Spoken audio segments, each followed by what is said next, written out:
pense que c'est une cérémonie traditionnelle donc, qui se déroule, comme vous l'avez dit, à chaque fin d'année scolaire pour distinguer les enfants de troupe les plus méritants. Donc, c'est aujourd'hui on a première distinction à 70 enfants de troupe, mais l'effectif total s'élève à 220. Donc vous comprenez qu'avec le temps, donc on ne pourrait pas prendre ces 220. Donc c'est pourquoi nous sommes tenus au prix d'excellence et aux prix spéciaux, donc, comme vous l'avez suivi. C'est une cérémonie traditionnelle de remise de distinction, mais c'est aussi une occasion de faire le bilan devant le commandement, mais aussi les partenaires qui nous accompagnent donc, dans nos activités scolaires. Et c'est aussi l'occasion pour les enfants qui n'ont pas été distingués aujourd'hui, donc de mieux se préparer pour l'avenir, pour l'année prochaine, et d'être à la place donc, de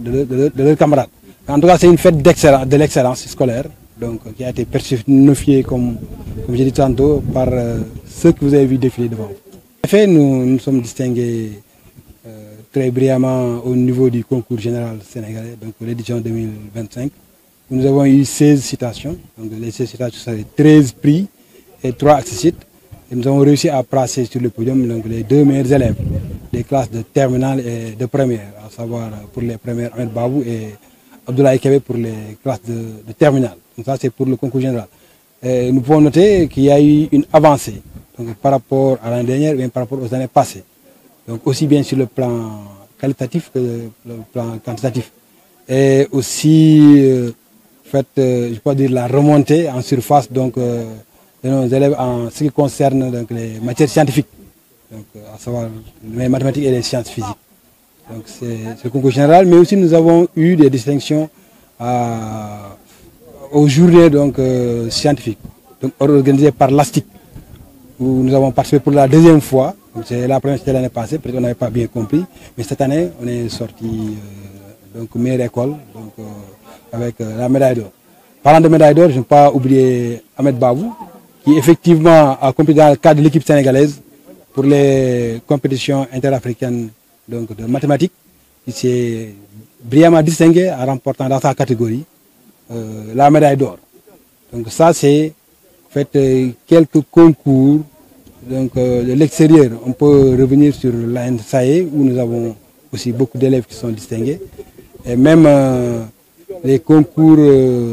militaires, donc, à savoir le QGM, où nous avons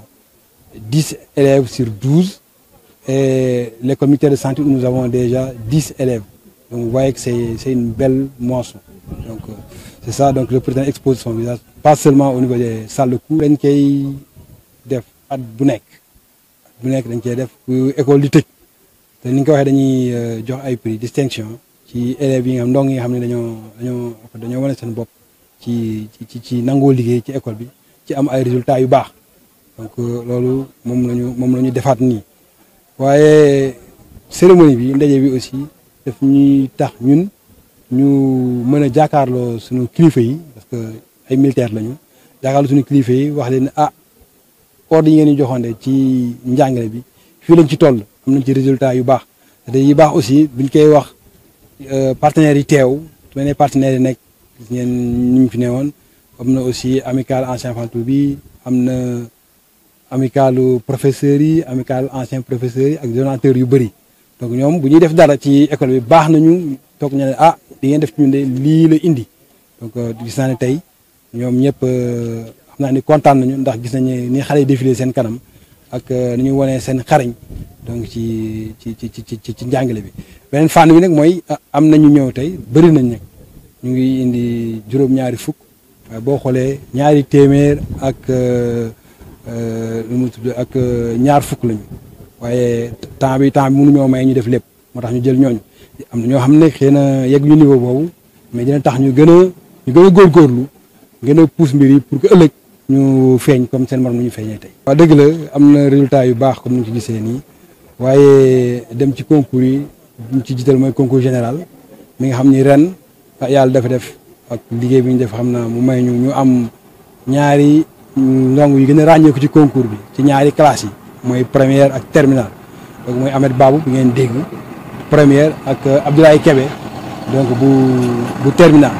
donc loolu concours général la bu ñu weesoo concours général bi amoon na fi benn concours scientifique ay journée scientifique ñu organisé woon par lu ñu tuddee ASTIC boobu ren mooy suñu ñaareel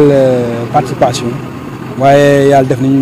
ñu jël raw garde bi daaw xëy na xamuñu nu mu demee mais ren vraiment ñoom gis nañu ñoo jël raw garde bi. yeneen concours aussi bon niveau Afrique parce que baabu may wax noonu naam ci équipe sénégalaise la demoon waaye yóbbu na turu Prytanée foofu ndax ci catégorie bu newoon moom moo jël raw garde bi foofu waaw daal di bégal Prytanée waaye bégal réewu Sénégal ñëpp donc yooyu am na ay concours militaire nag yoo xam ne ràññeeku nañ ci bu baax boo xoolee li ñu tuddee QGM am nañ ci 12 yu ñu jël 10 yi Prytanée lañu jógee ak concours école militaire de santé bi nga xam ne am nañ ci fukki ndongo yu ci bokk léegi am na yeneen concours nag ay ENSAE yoo xam ne am nañ ci ay éléments ay daal mu ngi daal comme ni nga ko waxee ñu ngi ci école yi ci classe yi fii waaye aussi ràññee nañu bu baax ci concours yi ci biir réew